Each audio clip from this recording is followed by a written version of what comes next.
Welcome back to Winning Isn't Easy, Rotator Cuff Disorders and Your Long-Term Disability Claim. Now, the rotator cuff is a group of four muscles and tendons that surround the shoulder joint. They keep the ball of the humerus securely in the socket, and they allow you to lift and to rotate your arm. Think about the motion that a pitcher makes. When the rotator cuff is damaged, everything from brushing your teeth to working overhead can become excruciating. Rotator cuff problems are common, and they can include tendonitis, bursitis, partial or full tears, and shoulder impingement. And these issues can develop gradually from repetitive stress, like years of lifting, or like I did, swimming, or suddenly from an injury. Now, mine occurred over time because of the repetitive motion of a swimmer. Carriers often underestimate the disabling nature of rotator cuff problems. They're going to look for certain things in your medical records, like x-rays, MRIs, and an MRI arthrogram to confirm the tear, the location of the tear, the severity of the tear. They're going to look at treatment notes to see what physical therapy you had and your response to that. They'll look for preoperative injections and your response to that. And of course, they're going to be scrutinizing the operative report to see what was found objectively at the time of surgery. Now, they will expect steady improvement post-operatively. And if you haven't had surgery, they're going to argue that your condition must not be severe enough. But either way, with surgery or without surgery, they're going to use disability duration guidelines to suggest that you should have gotten better by now. But the reality is different. I will tell you that rotator cuff surgery is painful, and particularly the physical therapy where you're doing these crawls with your shoulder, with your fingers trying to go up the wall, and it's excruciating. It can take months or even years for a full recovery from a rotator cuff tear. And then some people just don't regain full function. There can be pain, there can be stiffness, there can be loss of strength, and that can linger long after surgery despite physical therapy or injections. Even so, carriers may get on the phone with you and say, hey, what is it that you're doing in the course of a normal day? Do you have a dog? Hey, tell me about Fido. How much does Fido weigh? Do you take Fido on walks? And I bet Fido gets bass, and Fido's a big dog.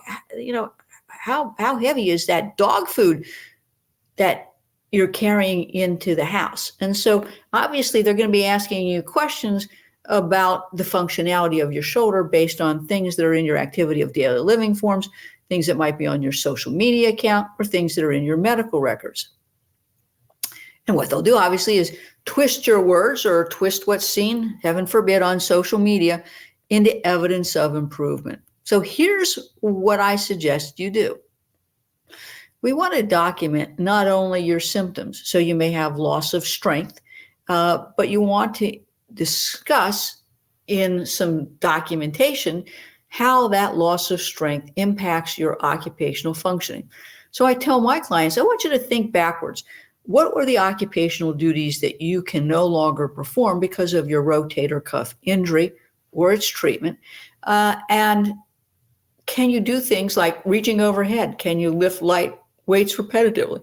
Can you type or write for an extended period of time where you have your hands out extended on a keyboard, where your shoulder is in a practically static position?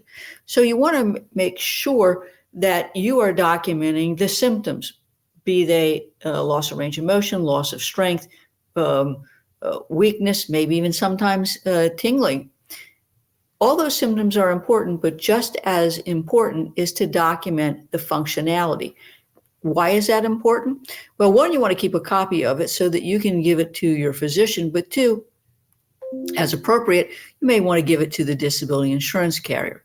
Now, I have found that disability insurance carriers or plans like to use not so independent medical exams or not so independent functional capacity evaluations.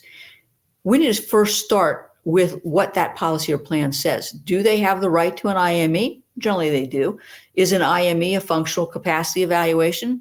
Generally not, but you've got to look at the terms of the policy that define the carrier's right to have you examined by someone, normally it's a physician or provider of their choice, the frequency with which they get to have that, so that you know that, in fact, they have the right to ask for that. Now, again, you need to understand that that goal is not to help you, it's to deny your claim. And in my view, that's when you definitely need legal guidance.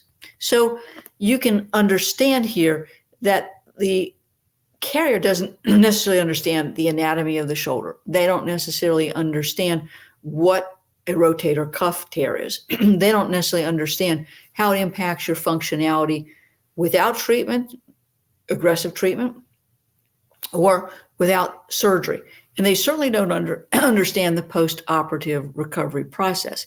I've had a number of cases where the client has had multiple shoulder surgeries and the carrier just does not understand why that first surgery didn't work or why that second shoulder surgery didn't fix the problem.